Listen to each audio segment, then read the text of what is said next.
hoje eu quero abordar sobre um tema que o Senhor tem ministrado ao meu coração.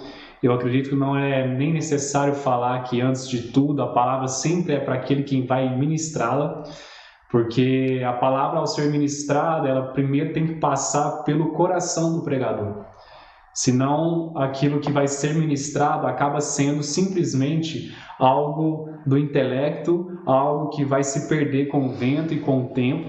Então, que nessa noite o seu coração possa estar aberto, que nessa noite o seu coração possa estar sensível àquilo que o Senhor tem a falar com você. E se você está aqui nesse momento, é porque o Senhor te capacitou a estar aqui, é porque o Senhor te escolheu para que você pudesse estar aqui nesse momento.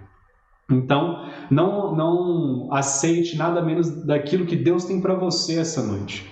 E abra seu coração, seus ouvidos, para que, em nome de Jesus, você possa ser ministrado aí onde você está, seja na sua casa, seja em qualquer lugar que você esteja nesse momento, através do seu celular, através do seu computador, da sua televisão, e também futuramente para essas pessoas que vão ver essa palavra gravada, que você possa também ser abençoado tremendamente. Amém? E eu quero compartilhar algo que está lá em 2 Coríntios, capítulo 3, verso de número 5. 2 Coríntios, capítulo 13, verso de número 5. Se você pode acompanhar aí, vou fazer a leitura.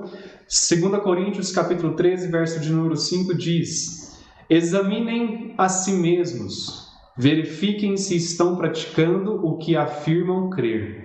Assim poderão ser aprovados. Certamente sabem que Jesus Cristo está entre vocês. Do contrário, já foram reprovados. Então, novamente, examinem a si mesmos. Verifiquem se estão praticando o que afirmam crer.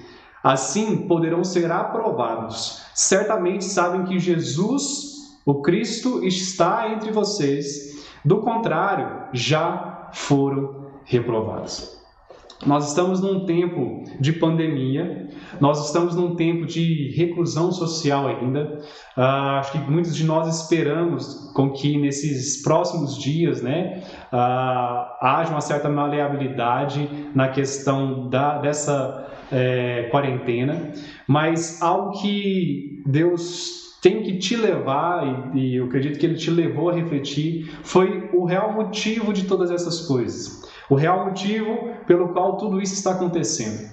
Muitos vão falar que sim, é o diabo, é o inimigo que se levantou contra a igreja, contra todas as coisas, em prol daquilo que o mundo estava vendo, principalmente no nosso país. Nós viemos aí de um ajuntamento muito grande chamado Descende, e esse evento ele reuniu em 3 estádios simultaneamente milhares de jovens ansiosos por ver o manifestar e o agir de Deus. Mas logo após isso, o que aconteceu foi que nós entramos nessa pandemia, algo que tem afetado todo mundo. E eu não sei você, mas isso me levou a refletir, isso tem levado muitas pessoas a refletirem o porquê disso tudo, o para quê disso tudo. E é isso que nós temos que refletir. O porquê que Deus tem permitido com que você passe o que você está passando. Pois Deus é soberano sobre todas as coisas. Nada passa desapercebido aos olhos do Senhor. Deus, Ele está ainda assentado num alto e sublime trono. E nada do que aconteça no mundo está fora do seu alcance ou da sua soberania. E isso também não está. E por mais que o inimigo possa ter se levantado, mas ele já se levanta guiado por Deus, para que ele cumpra os propósitos de Deus, usando tudo isso que tem acontecido. Então, como eu tenho dito, e até João Calvino, se eu não me engano, diz que até o diabo, ele é o diabo de Deus. Então, nós temos que entender que esse momento, por mais complexo que ele possa parecer, é algo que Deus estabeleceu para que nós, como igreja, pudéssemos aprender com esse momento. E eu creio que esse momento, ele é um tanto quanto profético, porque ele é um momento de interiorização.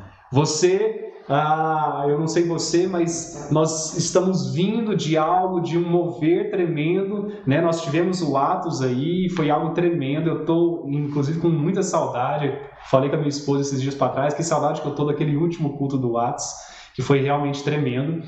Mas nós viemos de algo de Deus sendo derramado e, de repente, entramos nessa pandemia. Mas deixa eu tentar abrir nosso entendimento essa noite. Às vezes Deus está nos capacitando e nos enviou primeiramente para nossas casas. Para quê? Para que a gente pudesse consertar e estruturar as nossas casas. Porque se nós fizermos o que fomos fazer no mundo, mas não ganharmos a nossa própria casa, não cuidarmos da nossa casa, de nada adianta. Como eu sempre oro a Deus, falo, Deus, eu não quero ter sucesso fora de casa, mas quando chegar em casa, ser um homem completamente fracassado. E eu creio que esse é um tempo de tirar o lixo para fora. Tirar o lixo da sua casa, da sua vida. Esse é um momento de introspecção, é onde você tem que analisar a si mesmo. Por isso eu trouxe esse texto de 2 Coríntios, capítulo 13, verso 5, onde Paulo fala, olha, examinem a si mesmos. E aqui a gente já inicia o primeiro ponto, que é o quê? Examinem a si mesmos. Cada um de nós devemos nos examinar. Nós não podemos e não devemos julgar no meu próximo, né, condenando a algum tipo de condenação. Por quê? Porque a condenação, o juízo é de Deus. Eu posso fazer somente o julgamento das atitudes das pessoas que estão à minha volta, mas nunca a pessoa, porque quem julga a pessoa é o Senhor. Mas eu e você, quando nós ouvimos da palavra de Deus e muitas pessoas dizem, não julgueis para não serem julgados, nós temos que entender que nós temos que ter um certo discernimento para que nós possamos discernir as obras. Para que eu possa, então, falar com o meu irmão e chegar nele e falar assim, olha, meu irmão, com amor e carinho, eu quero te dizer, olha, cara, não fale isso não. Isso que você está fazendo é errado. Essa atitude não é uma atitude de alguém nascido de novo. Mas nisso eu não posso afirmar que o meu irmão é salvo ou não salvo. Por quê? Porque isso só Deus pode dizer. Então, quando Paulo está aqui falando, examinem a si mesmos e verifiquem, né, se estão praticando o que afirmam crer. É esse o convite que eu quero fazer para você essa noite. Vamos verificar juntos aqui se estamos praticando aquilo que afirmamos crer. Sabe por quê? Por que Paulo está falando isso? Né? Se vocês estão praticando o que afirmam crer. Porque tudo aquilo que nós acreditamos, todas as nossas crenças, né, ela vai nos levar a agir. Então você pode colocar aí, se você está anotando, crença, né? Puxa uma setinha assim, ela leva à ação. E essa ação são as obras que você evidencia no seu meio, onde você está, na sua sociedade, seja no seu trabalho, na sua casa, ou em qualquer lugar que você esteja. Então, o que Paulo começa a afirmar aqui e eu quero trazer para nós, é que as nossas crenças, elas vão conduzir as nossas ações. O que eu quero dizer com isso? Se você, por exemplo, se diz crente, se diz cristão, uma pessoa que acredita em Deus, mas vive como se ele não existisse, nós temos sérios problemas aí. E aqui eu não quero trazer hoje uma palavra de peso sobre nossas vidas, ainda mais nesse tempo, mas não, eu quero trazer uma palavra de libertação, para que eu e você possamos entender o momento, nos arrepender se necessário for, eu acredito que é necessário, sempre esse arrependimento, mas para que possamos sair desse tempo impactados por aquilo que Deus fez em nós, para que Ele possa também fazer através de nós após esse período. E eu acredito, irmãos, de verdade, que após esse período de quarentena, nós viveremos um momento, não somente na nossa igreja, mas no Brasil e no mundo, que nós nunca sonhamos em viver. Às vezes alguns podem até ter sonhado, mas nunca na intensidade com que as coisas vão acontecer. Então, se você está acompanhando comigo aí, abre lá a sua Bíblia, ou liga a sua Bíblia aí, em 1 João, capítulo 3, nós vamos ler alguns versos e vamos iniciar a leitura no verso de número 6. 1 João capítulo 3, verso de número 6, diz o seguinte: quem permanece nele não continua a pecar, mas quem continua a pecar não o conhece e não entende quem ele é. Esse é o apóstolo João, o apóstolo do amor. O apóstolo pelo qual muitos, aqueles que têm ensinado uma graça barata, uma graça, me perdoe pela palavra expressiva, mas uma graça desgraçada, onde você tira todo o conceito do que é de fato a graça do Senhor, onde o amor supera todas as coisas, inclusive o meu pecado, no intuito de eu não precisar transformar a minha vida, eu não ser transformado. E se eu simplesmente acreditar intelectualmente que Jesus existiu, que Ele veio nessa terra e morreu pelos nossos pecados, só isso basta. E isso é um ensino que está sendo recorrente no nosso tempo. E é isso um dos principais motivos que eu creio que Deus me levou a meditar nessas coisas e creio que Deus me levou a entender que era essa a palavra que Deus tinha para nós nesse momento. Então, o que eu vejo é que muitas pessoas, por não entenderem a plenitude da palavra ou focarem somente num atributo de Deus, eles acabam por negligenciar o todo. E, consequentemente, as pessoas falam-se muito do amor de Deus, mas pouco da resposta a esse amor. Porque uma das evidências de que nós recebemos o amor de Deus é a resposta que nós damos a esse amor. Não que isso seja um fator, e aqui eu não estou defendendo a fé, a fé com obras, ou as obras nos levando à salvação. Não é isso que eu estou querendo dizer. Mas o que eu quero trazer para nós essa noite é esse entendimento que aquele que se diz cristão e continua na prática do pecado, é o que o apóstolo João diz, esse ainda não o conheceu.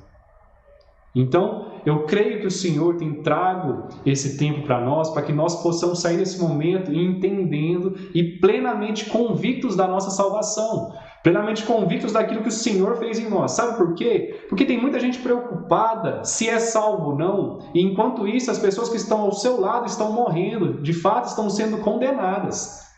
E você ainda está se preocupando se você é salvo ou não. Quando na verdade Deus já te deu tudo, já falou tudo que necessitava, já entregou o seu filho por você, e muitas vezes nós ainda estamos parados, esperando Deus confirmar algo no nosso coração. E nós temos que entender que o que Deus já disse, Ele já disse. O que Ele disse, por exemplo? Ide pelo mundo, prega o evangelho a toda criatura. E muitos de nós ainda esperamos uma confirmação de Deus em nossos corações, para que nós possamos pregar. Infelizmente isso acontece, eu sei que acontece, principalmente comigo também. Como eu falei, essa palavra ela anteriormente foi ministrada ao meu coração, porque Deus ministrou ela ao meu coração. O verso de número 9 vai dizer o seguinte, de 1 João capítulo 3, olha tanto que isso é pesado. Aquele que é nascido de Deus não vive no pecado, pois a vida de Deus está nele. Logo, ele não pode continuar a pecar, pois é nascido de Deus. Então, olha para você ver o tanto que isso é intenso. Nós temos que entender que todo aquele que é nascido de Deus, ele não vive no pecado. Todo aquele que é nascido de Deus, ele não pode continuar a pecar, porque ele é nascido de Deus. Esse logo, quando fala aqui, que logo ele não pode continuar a pecar, é uma questão definitiva, é uma conclusão. Olha, se a pessoa tem o Espírito de Deus, se a pessoa foi alcançada por Jesus, ela não pode viver na prática do pecado. Isso aqui não está querendo dizer que nós não pecamos ou não pecaremos, mas que o pecado nas nossas vidas tem que ser um acidente. E nisso, quando nós vemos aqui, e João ele começa a colocar todo mundo sobre uma capa do pecado, ou seja, ninguém passa disso daqui, mas quando nós pecarmos, ele mesmo vai falar, olha, saibam que vocês têm um advogado, saibam que vocês têm alguém que pode recorrer por vocês, saibam que teve alguém que morreu que foi condenado em seu lugar. Eu sei que é uma coisa que muitas vezes para alguns pode parecer até assim, isso aí eu já sei, mas sim, é por isso que Deus quer trazer para nós essa noite essa palavra, para que isso seja firmado em nossas vidas, para que isso seja firmado em nossos corações. E lá no verso de número 10 vai dizer o seguinte: assim, ou seja, continuando o verso 9, podemos identificar quem é filho de Deus e quem é filho do diabo. João aqui pega muito pesado. Ele fala, olha, sim, é possível identificar.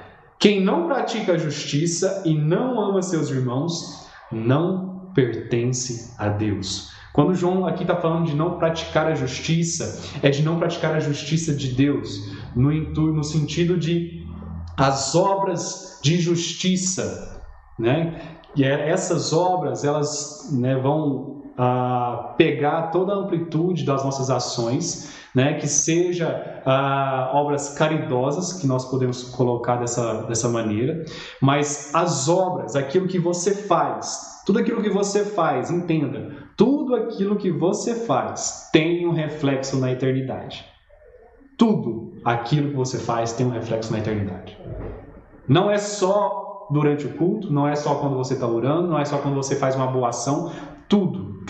Sabe por quê? Por exemplo, a mais pequena das obras, ela vai ser provada pelo fogo quando o Senhor Jesus voltar. E tudo aquilo que passar pelo fogo e permanecer, aquilo sim vai te ser dado como um galardão. Mas tudo aquilo que for consumível, tudo aquilo que for palha, aquilo não vai passar e você não receberá o galardão por aquilo. Ou seja, às vezes uma ação que hoje, às vezes eu pregando aqui hoje, que aos olhos de muitos eu estou fazendo a obra de Deus, às vezes eu estou aqui querendo aparecer para vocês. Às vezes eu estou aqui querendo me promover no YouTube, no Instagram. E essa minha obra, quando passada pelo fogo no fim dos tempos, quando Jesus voltar, ela não vai permanecer. E Deus vai falar assim, olha, isso aqui não valeu. A sua motivação estava errada. Então, o que nós temos que nos atentar é que quem não pratica a justiça e não ama seus irmãos, não pertence a Deus. Então aqui a gente já começa a entender que muitas vezes a nossa falta de amor, né, aquele irmão que às vezes a gente não gosta muito, né, que a gente evita, a gente tem que ponderar sobre certas coisas. E aqui eu estou te fazendo um convite, eu não estou colocando uma carga sobre você. E eu não tenho esse poder de colocar carga sobre ninguém. Aliás, eu posso até ter com uma palavra mais pesada, mas entenda que a carga que você tem que carregar é um jugo que é suave e um fardo que é leve. E esse jugo, esse fardo, ele vem de Jesus. Mas não se engane. É um jugo e é um fardo. Muitos querem viver uma vida cristã sem peso algum, livre, leves e soltos. Sim, nós somos livres, mas eu sou tão livre, mas tão livre, mas tão livre, que eu me faço escravo de Cristo. E eu me sobreponho sobre Ele, eu me sobreponho, eu me coloco por debaixo da canga, né, do jugo de Deus. O que é esse jugo? Né? Para aqueles que já estão acostumados com fazenda aí, né? Jugo é aquele negócio que coloca sobre o pescoço dos bois para guiá-los. Então eu me conformo ao jugo de Deus. Ele fala assim, eu vou te conduzir. Mas nisso nós encontramos uma alegria tremenda. E o fardo de Jesus, que anteriormente era um fardo do pecado, ele arranca e nos dá um fardo leve. Que fardo que seria esse? O fardo do amor pelas vidas, de fazer tudo aquilo que você tem que fazer. Porque se você sabe que tem que fazer o bem e não faz, nisso nós estamos pecando, é o que a palavra de Deus fala. Isso, de certa forma, é um fardo. Paulo vai falar o seguinte, olha, não nos cansemos de fazer o bem. Por que ele fala não nos cansemos? Porque nos cansamos. Vez o outro vai falar assim, não, mas não adianta. Esse mundo não vai mudar. E realmente, gravem bem isso, o mundo vai só piorar. A palavra de Deus vai nos mostrar que ele vai só piorar. Podemos viver momentos de intenso júbilo, de alegria, de paz, sim, mas são momentos. Entenda isso. Para nós cristãos, o mundo vai de mal a pior. E é por isso que Deus te convida e me convida a sermos sal e luz, para retardarmos o apodrecimento desse mundo. Então, quando nós lemos aqui esses versos, e eu quero convidar você a ler mais um verso comigo, o verso de número 14, fala assim, se amamos nossos irmãos, significa que passamos da morte para a vida. Mas quem não ama, continua morto. Esse é o apóstolo João, o apóstolo do amor de Deus por nós, né? Aquela lindeza toda, né, que se é pregada muitas vezes, mas esse é o mesmo João. Ele fala, olha, se você não ama, você continua morto. Irmãos, aqui eu não estou defendendo um nível de perfeição, porque Paulo mesmo fala, eu não julgo ter alcançado esse nível. E longe de mim e longe de você, se você acha que você está tão bem que você não precisa, por exemplo, de uma palavra como essa. Mas entenda uma coisa, quando eu não estou quebrantado diante de Deus, não quer dizer que eu somente vou chorar diante dele, porque quebrantamento ele parte também do coração, ele pode ou não ser evidenciado com choro, mas o principal fator que é evidenciado no quebrantamento é mudança de vida e de atitude. Então, quando eu estou quebrantado por Deus e quando eu passo um período sem me quebrantar, eu logo já ligo o alerta. Opa, peraí, Deus, o que está acontecendo comigo? Porque eu não estou sensível ao ponto de entender aquilo que eu tenho errado. Irmãos, eu não sei se você faz isso, se você tem essa prática, mas nós deveríamos de fato pedir perdão todos os dias. Mas entenda que nós não sabemos todos os pecados que cometemos. Não confie na sua memória. O próprio Davi vai falar assim, Senhor, absolva-me das faltas que me são ocultas. Por quê? Porque ele não sabe, está oculto. Às vezes nós fazemos muitas coisas e nem percebemos. Então, nós temos que entender que nossas crenças, elas vão ser evidenciadas com as nossas ações. Então, se você ama ou não ama, é isso que João está fazendo aqui. Paulo está falando, olha, examine-se a si mesmo. Examine cada um a você próprio. Você não tem o poder de examinar o seu irmão. Sabe por quê? Você não é o Superman. Eu nem sei se o Superman tem aquela visão do raio-x. Tem, não tem? Acredito que sim. Tem. Tem, né? Tem. A minha produção confirmou aqui. Sei, produção, obrigado. Mas o que eu quero dizer? Você não tem uma visão de raio-x espiritual para saber como uma pessoa está ou não. Não existe. E só Deus pode sondar o coração humano. Sabe por quê? Porque o seu coração e o meu coração, meu querido e minha querida, é enganoso. Então, se você acredita no seu coração, você pode estar sendo enganado por ele. Então, nós temos que entender que as nossas crenças, ou seja, aquilo que está lá no nosso íntimo, que às vezes a gente nem fala, nem professa com a boca, mas ela é evidenciada com as nossas ações. Quer uma prova disso? Tiago, capítulo 2, versos de número 14 até 27. O que Tiago vai falar nesse verso, nesse capítulo? Abra comigo aí, Tiago, capítulo 2, versos de número 14 até o 27. Eu não vou ler todo, mas muitos de nós já vamos identificar qual é esse texto. Vai falar da fé sem obras, que a fé sem obras ela é morta. Verso 14 diz assim, de que adianta, meus irmãos, dizerem que têm fé, se não a demonstram por meio de suas ações? A teologia que Tiago vai começar a elaborar aqui é o seguinte, olha, me mostra a sua fé sem as obras e eu com as minhas obras mostrarei a minha fé.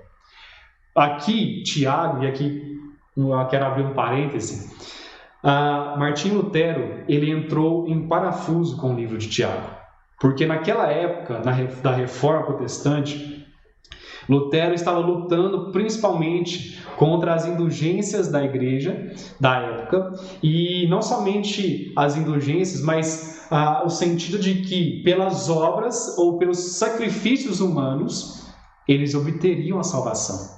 E aí quando ele lê que a fé por si só ela é suficiente para a salvação, Martinho Lutero começa a pensar, então, esse livro de Tiago ele tem que ser arrancado da Bíblia. Pode olhar na história. né? Isso vai ser retratado. Por quê? Porque ele achava que Tiago estava contradizendo aquilo que Paulo disse, mas na verdade não.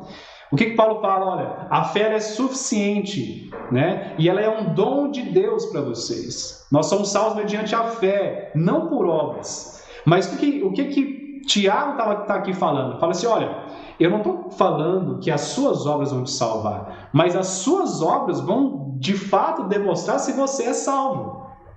Então a lógica é mais ou menos assim: faço boas obras para ser salvo? Não. A lógica é a seguinte: sou salvo, por isso pratico boas obras. As boas obras são uma consequência da pessoa que já foi alcançada, redimida e salva pelo nosso Senhor Jesus Cristo. Então, o que Tiago nos mostra é que crença sem ação, ela não é uma crença. Então, se a pessoa diz que teme a Deus, diz que ama a Deus, louva, né, canta que ama ao Senhor, mas as suas obras não demonstram isso, as suas ações, é algo que nós temos que começar a examinar. E isso cabe a você fazer com você mesmo. E eu não quero nesse momento fazer uma apologia para que você olhe para o lado e fale, agora, não, esse irmão aqui, não, essa aquele ali, nossa Deus, essa aquele ali não. Misericórdia. Irmãos, nós vamos nos surpreender nos céus, tá? Espero encontrar todos lá, em nome de Jesus. Mas nós nos surpreenderemos com quem estará nos céus, porque muitos de nós nos colocamos enquanto juízes condenatórios e falamos, essa pessoa é salva, essa pessoa não é. Nenhum de nós tem como saber isso, tá bom? Não adianta então falar que creio em Jesus, mas isso não é evidenciado através das ações. Lá em 1 João, capítulo 2, 1 João, capítulo de número 2, nós vamos ler o verso de 3 a 6, vai dizer o seguinte: e sabemos que o conhecemos a quem? A Jesus, se obedecemos a seus mandamentos. E aqui eu quero fazer um parêntese, e aqui é um fator muito importante. E sabemos que o conhecemos se obedecemos os seus mandamentos. Muitos que vão pregar a livre graça, a graça barata, ou o nome que às vezes você pode conhecer aí, eles vão falar que, olha, não cabe mais obediência em nossos tempos. Sim, cabe obediência. A maior evidência da salvação de uma pessoa é a obediência aos mandamentos de Deus. Não é você pegar o Antigo Testamento, e muitas pessoas querem fazer isso, e arrancar da Bíblia e falar assim, é só o Novo, é só Jesus que basta. E aqui eu quero que você preste bastante atenção. Quando algumas pessoas falam que só Jesus basta, muitas vezes é uma desculpa que eles usam pela sua falta de caráter e não serem transformados pela palavra. Porque se alguém diz que conhece a Jesus e não obedece aos seus mandamentos, esse tem que ser analisado.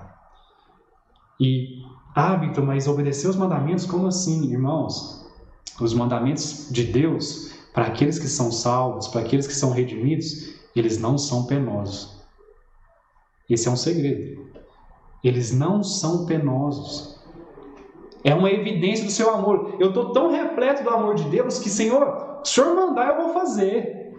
Eu não quero viver para mim mais. Como eu falei, gente, nós somos livres. Quando a palavra de Deus fala assim, vocês são livres, nós somos livres. Sabe do quê? De tudo. Você é livre para fazer qualquer coisa. Você é livre até para pecar, você sabia? Mas eu sou tão livre, mas tão livre, que hoje eu tenho o poder de escolha para me declarar escravo de Cristo. E dizer, Senhor, não importa o que eu quero, e sim o que Tu queres. Então, que nós possamos ter profundidade em entender e não isolar um ponto só daquilo que a palavra de Deus fala, colocando o amor de Deus em evidência, mas não trazendo a resposta a esse amor, que estão juntas, não estão separadas, não estão dissociadas uma da outra. Porque é o que João está falando aqui. E ele ainda continua, olha, se alguém diz, eu o conheço, ou seja, Jesus, mas não obedece aos seus mandamentos, é mentiroso e a verdade não está nele. Se alguém te chamar de mentiroso, você vai achar Legal? Você vai ficar um tanto irritado? Como que você vai ficar? Sabe por quê? João chama, olha, se essa pessoa que diz que conhece e não obedece os mandamentos, ele é um mentiroso. João não está alisando aqui. João aqui já tinha provavelmente seus cabelos brancos, já estava aqui, né, no mais auge da sua idade. Então, João sabia muito bem do que ele estava falando. Ele continua, olha, mas quem obedece à palavra de Deus mostra que o amor vem dele, que o amor que vem dele, de Deus, está se aperfeiçoando na sua vida. E aqui é uma palavra essencial para o nosso entendimento. Aperfeiçoando. Vocês, com certeza, já fizeram algum download na vida de vocês, né? O download de um arquivo na internet, de uma foto, de um vídeo. Eu creio que todos nós, né? Se você está nesse meio, eu creio que você já fez isso. O download, ele é progressivo. Começa em 0 e vai até 100.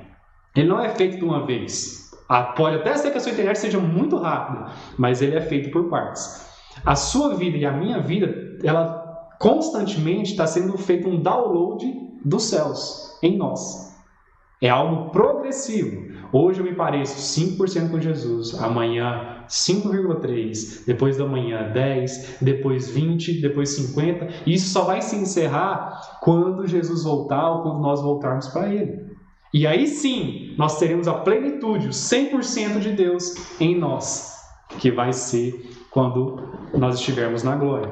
E caminhando aqui para o final, nós temos que entender que quem afirma que permanece nele deve viver como ele viveu. E esse é o verso de número 6 do capítulo 2 de 1 João. Quem afirma que permanece nele deve viver como ele viveu. Sabe qual é a maior evidência que o Senhor Jesus te alcançou e me alcançou? Nós vivemos como Jesus viveu. Isso é pesado. Sabe por quê? Porque eu acredito que a igreja brasileira, em especial, ela por muito tempo deixou de viver como Jesus viveu. Então você vê as mais loucas atrocidades cometidas em nome de Deus. Mas é um tempo de nós, como igreja, nos levantarmos e sermos confundidos com o próprio Cristo nessa terra. Entenda uma coisa, e isso aqui é aquela heresia do bem, né? Mas nós temos que ser Deus nessa terra para as pessoas. As pessoas têm que olhar para você e verem Deus em você. As pessoas têm que olhar para as suas obras e glorificarem a Deus pela sua vida, pelo aquilo que você faz e por aquilo que você demonstra que Ele é. Porque se você se diz cristão, se você se diz que é filho de Deus e tem um pai se parece com um filho. E o maior prazer do filho é continuar a obra do Pai. Então, com as suas ações, as pessoas têm que olhar para você e elas têm que verem o próprio Jesus em você. Eu anseio por esse dia, onde as pessoas, e a gente sabe de história, se eu não me engano, uma vez o pastor Cláudio compartilhou conosco, que certa vez um homem foi a uma casa, na hora que ele bateu na porta, uma criança, acho que abriu, e voltou correndo para dentro e falou assim: mamãe, Jesus está lá fora. Ela assim: como assim Jesus? Mamãe, Jesus estava lá fora. E quando eles chegaram lá fora, viu esse homem.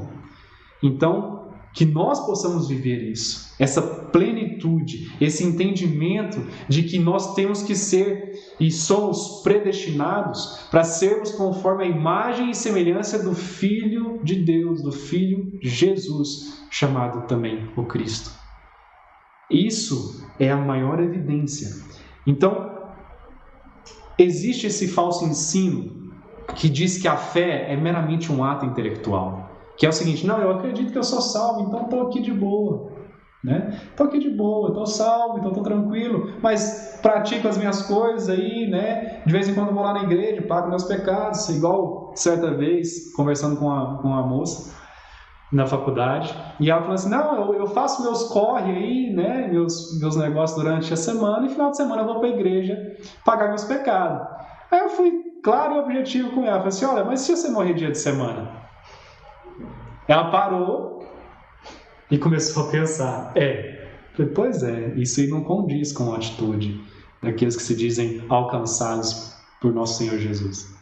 Então, o que nós temos que entender é que a fé, o ato de crer, ele é acompanhado da salvação. Ele não pode ser separado, dissecado e arrancado um do outro ali. É como se fossem gêmeos siameses, estão grudados, não podem ser separados. A fé com as obras e as obras com a fé. Lembre-se disso. A fé, como consequência, vai ter as obras. Então, eu sou salvo, por isso eu pratico as boas obras. Então, nas minhas obras, as pessoas têm que verem a evidência da salvação de Deus na minha e na sua vida.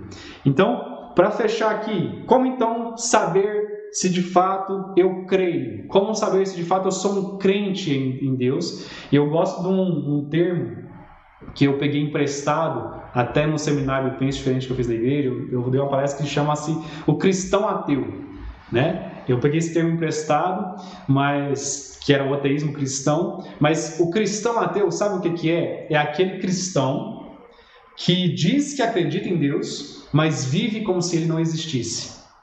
Então, por exemplo, vamos parar para pensar aqui um pouco. Deus existe? Pode responder aí. Deus existe? Deus existe. Agora é o seguinte, Deus existe. Você crê na palavra? Eu creio. Então, tudo aquilo que está na palavra é de Deus. Tá?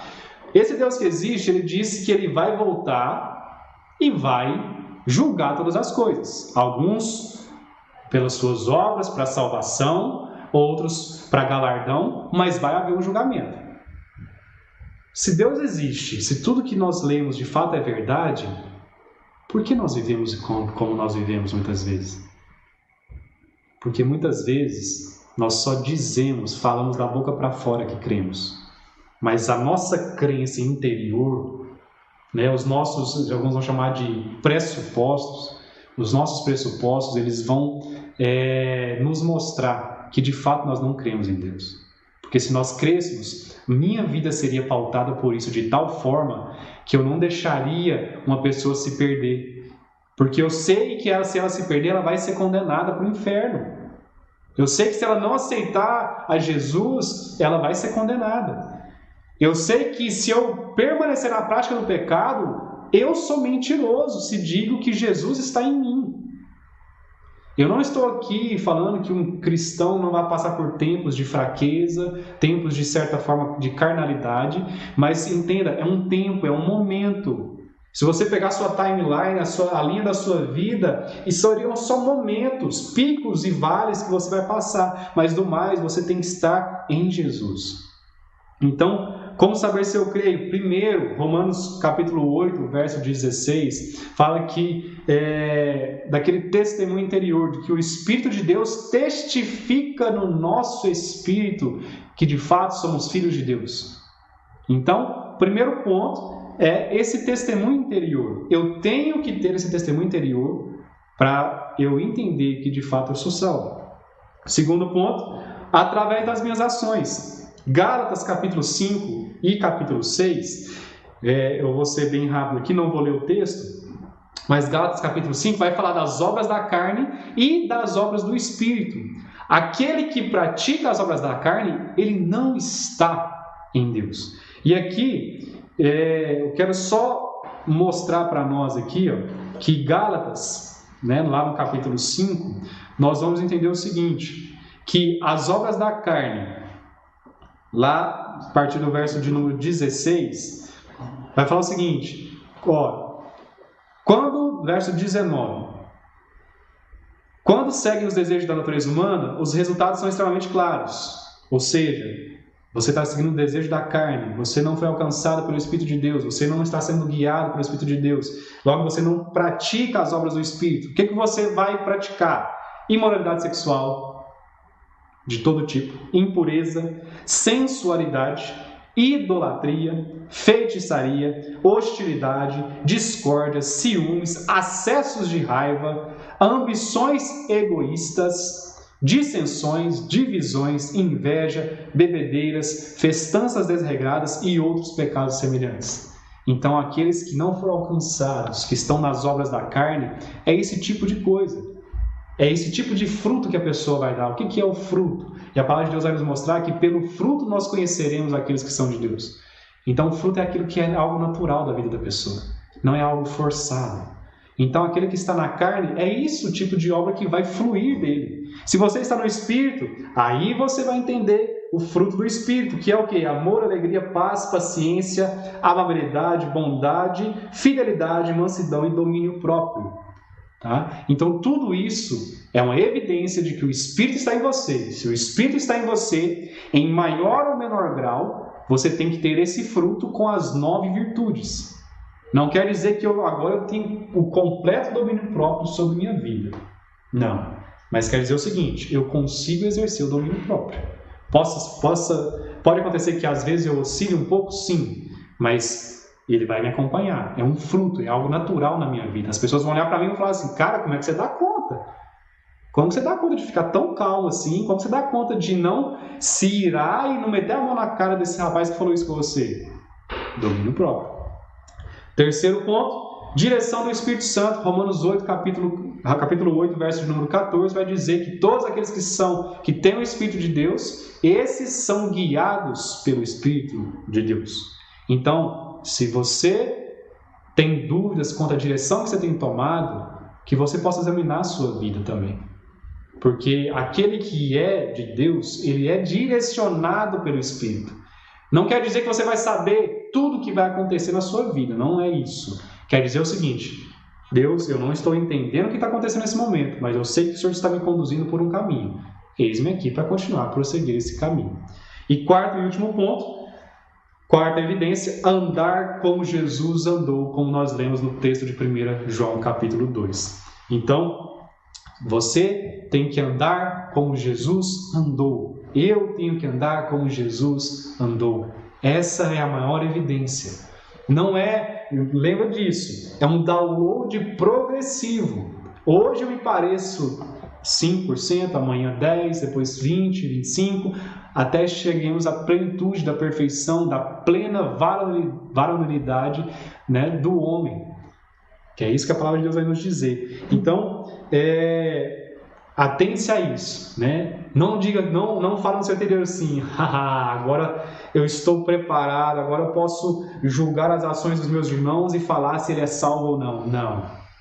Examine-se o homem, porém, a si mesmo. Né? Como eu até coloquei aqui, só que não. Então, esse é um convite para mim e para você crescermos em graça, crescermos em entendimento, em profundidade no Senhor, porque não cabe aos pastores chegar aqui e falar, olha, você é salvo ou não, ou você depender da palavra deles, ou nossa, de qualquer pessoa que por aqui passar, para você saber se você é salvo. Não, você tem que examinar a si mesmo. Nós não temos esse poder. Lembra lá que nós não temos um óculos, uma visão de raio-x espiritual. Somente Deus vê coração. É o que Ele nos diz na sua palavra. Então que nós essa noite possamos entender que se você não está impactado com essa palavra, peça para Deus, traga o peso da sua palavra. E às vezes você pode até se sentir de certa forma triste. Mas por quê? A tristeza, segundo Deus, ela gera arrependimento. Muitas vezes, quando eu estou triste e não aconteceu nada, eu paro para pensar e falo assim, Senhor, o que eu fiz de errado? Por quê? Porque a tristeza, segundo Deus, ela gera arrependimento. E é a bondade de Deus que nos vai levar a essa tristeza, a esse arrependimento. Não acho que a vida cristã é somente uma vida de alegria, de felicidade. Não, Deus muitas vezes vai trazer tristeza sobre o seu coração, para que você possa entender que muitas vezes essa tristeza é um convite ao arrependimento. Então que nós possamos essa noite estarmos mais claros, mais certos daquilo que Deus fez nas nossas vidas, da obra que Deus fez na minha vida e está fazendo. Entenda, irmão, o seguinte, que você não está pronto, a obra não está completa sobre a sua vida. Entenda o seguinte, que Deus, Ele tem misericórdia, Ele nos ama de tal forma que nos amou nós sendo ainda pecadores. Deus não te amou por aquilo que você haveria de ser um dia, não, Ele te ama do jeito que você é, mas Ele te convida a você transformar de vida e Ele te capacita pelo Espírito Santo de Deus a ser transformado e se tornar conforme a imagem e semelhança do seu Filho Jesus Cristo.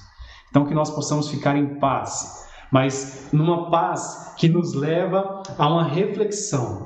Se de fato estamos no caminho, se de fato estamos convictos da nossa salvação. Examine-se, pois, o homem a si mesmo.